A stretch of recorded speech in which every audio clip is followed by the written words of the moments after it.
Hey everybody, it's Andy aka Max Ryder, and we are back with another episode of Stuff and Such.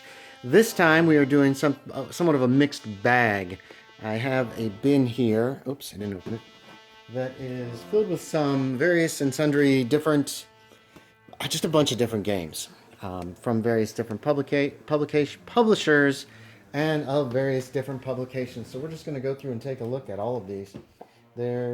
Yeah, not too many. Better Angels. This is by Greg Stoltz. It's from Arc Dream Publishing. I got this one year to review it, and I thought it was an excellent book. This is a superhero book, but the hook is the fact that what gives you superpowers are demons. You're playing basically you're playing villains who are trying to keep their demons in check by doing enough evil so the demon doesn't absorb. Let's see. So it doesn't punish you, but not enough that the demon absorbs you. So your enemies are angels and you're playing demons. It's actually quite a very cool superhero game. Very angsty. Very angsty. So people who like superhero games that are angsty are going to like this. Then I got No Soul Left Behind. This is by Caleb Stokes. Adventures of Supervillains, Demons, and Education Reform. Now, what this is an excellent book. Caleb is another Arc Dream Publishing. Caleb is a teacher, so he knows these things. And again, you play supervillains, but at the same time, you are trying not to be so evil that you attract the attention of angels, and that you don't really necessarily want to hurt people. But this is a fantastic. It's actually a campaign. It can be played as a campaign. They did it on RPPR, and it was excellent. It was so much fun. And along the whole superhero route, I've got Base Raiders. And this is Superpowered Dungeon Crawling by Ross Payton, another RPPR. Become a hero. Find the secret bases of the old heroes and villains. So all the heroes have disappeared off the earth, and you're the new generation of heroes. Something called, I think he called it, is it Ragnarok? And this uses the fate system. You are the new heroes of the world, but one of the things that you can do is raid the bases of the old heroes. They've run some excellent campaigns. This was inspirational to me to run my own Superworld campaign, which unfortunately did not turn out too well, but at the same time, it was kind of fun. Boiling Point is also by Ross Payton, I believe. I'm pretty certain it is. No, it's not. It's by Peter Nielsen. I'm sorry, Peter. This is an underwater base. This is for Base Raiders, obviously. And there's an underwater laboratory that you have to go into, or that you can go into and try to take it over. Very nice little book. I think I got this as part of a Kickstarter or something. I got the PDF, and I found out later that it was only the PDF. So I went back and bought the actual game, the actual scenario, the book, because I liked it so much. So that's the superhero part of this one. Hold on just a sec, and we'll get on to some other stuff. All right, now. Ooh, these are getting a little bit bent. I don't like that. I got to figure something out for that. Next, we got Weird War II, Blood on the Rhine, from Weird Wars by Shane Lacey Hensley and John R. Hopler. Now, this was an old D20 supplement, or not supplement, but it was D20 based. And I thought they did a very nice job with World War II. Horror in World War II is basically what this one comes down to. Great little book. Now, along with it, I ended up getting eventually all of the supplements. We've got Horrors of World War II. These are monsters. It's full of monsters for Weird War II.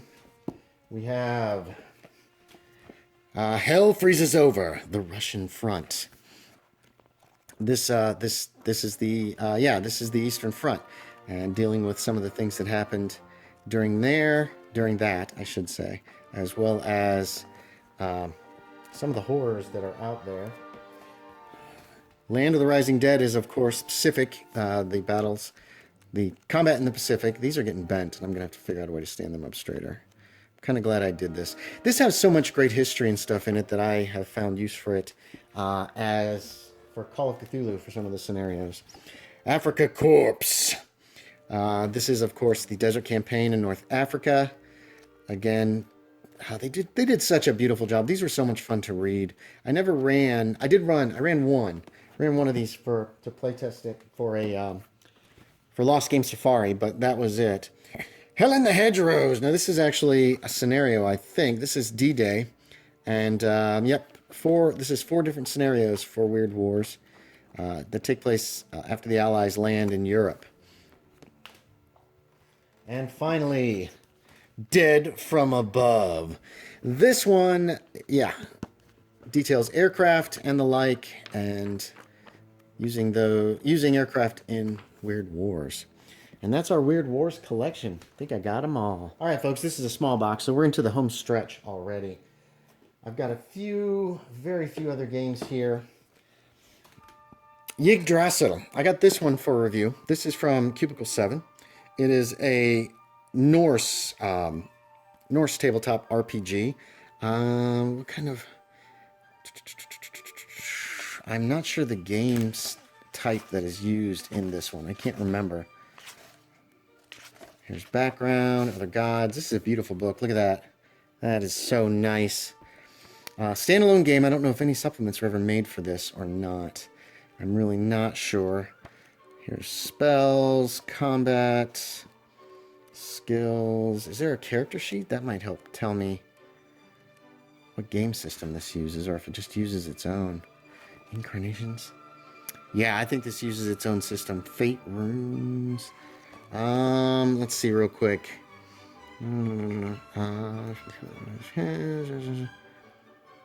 Fate. I'm not sure what game system this uses, to be quite honest. But it's a beautiful book. There's a lot of neat historical information in here, and a lot stuff that's just a lot of fun. It's a beautiful, beautiful book. I skipped one. Doggone it. Oh well, these are slightly out of order then. Maid, the role-playing game. Another one that I got for review. Let's see, what is it? It's a comedy anime themed tabletop RPG. This was originally released in Japan, and they eventually got it over here, and you could play different settings, different genres. Again, I'm not certain of the actual system, or if it's its own system, which it might be. But it's a very cute little game, and it's just meant to be a lot of fun and silly, and for people to enjoy themselves. Now let's get this in the right order, because Maid was actually in front of Yggdrasill. Next is another Cubicle 7 release. This one is Kuro. So in the near future, the year 2046, Japan suddenly finds itself completely blocked off from the world. Something has happened, something terrible, and there's a blockade, so nobody can get in or out. And it seems like this is a horror game, and things are happening in Japan that shouldn't be. So you've got kind of a mix of super science and horror in this game. And for I got this one for review too, I'm pretty certain, for Lost Game Safari. And there's Tokyo, or Shinido, which I believe is the new capital. Very neat game, kind of very creepy, a lot of fun. Years later, I went ahead and bought the 2 sequels to this game. There's 3 books altogether. Makura, which you're starting to figure out what's going on with this terrible stuff that's happening in Japan. And I believe are these scenarios? It's been over 6 months.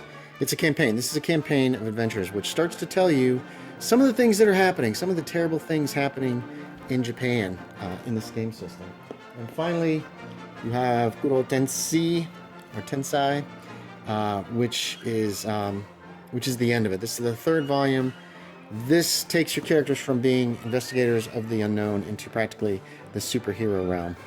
As they finally find out what's going on. I'm not even sure what's going on. I don't think I've read these. I got these a few months ago and then tucked them away for later reading, and I've just been too busy to get to them. So, beautiful books. Very nice, solid books as well. Now, the last thing in here is actually one of the oldest things in this box, I think. Maybe. No, Weird Wars is oldest, but Qin, the Warring States.